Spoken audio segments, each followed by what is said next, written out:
I mean, everything is dangerous. The life is dangerous. Being alive is dangerous. You know, whether something's dangerous is not a useful question. I flew to Norway, that's dangerous. I could have stayed home, that would be dangerous. I'm here in a public place, that's dangerous.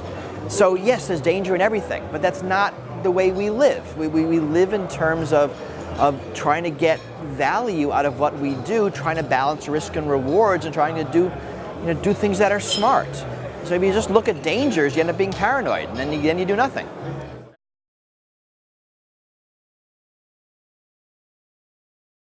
I think there are a lot of trends that are anti-privacy going on right now, and it's basically the way technology works. As more of our interactions, social, business, personal, get mediated by computers, more data is being created.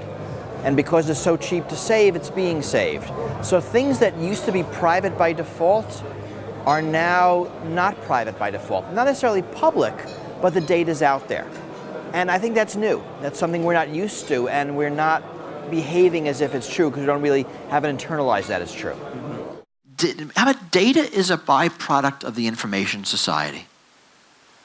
Right? Everything we do on a computer creates a transaction record.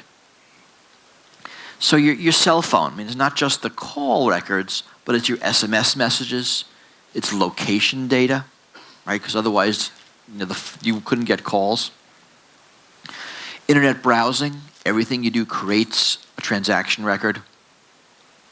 Any kind of computer-aided commerce, whether it be a credit card or a debit card or an electronic check.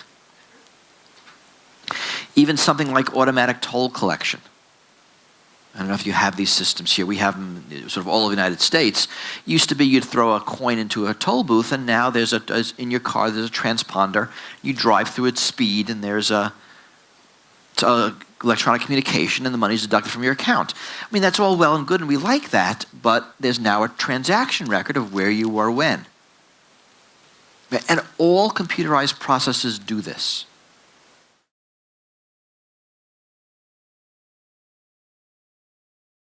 Of course not. It's human to be socially active on the internet. You know, we are social creatures. That's what we do. That's how we get satisfaction in our lives. The internet is where it's happening, and that's where it's going to be. You know, you can't not be on Facebook. If you're in high school, you'll be ostracized. So whether it's dangerous or not, whether it's good or bad, that's where we are, and we have to just accept that and try to make it as good as we can.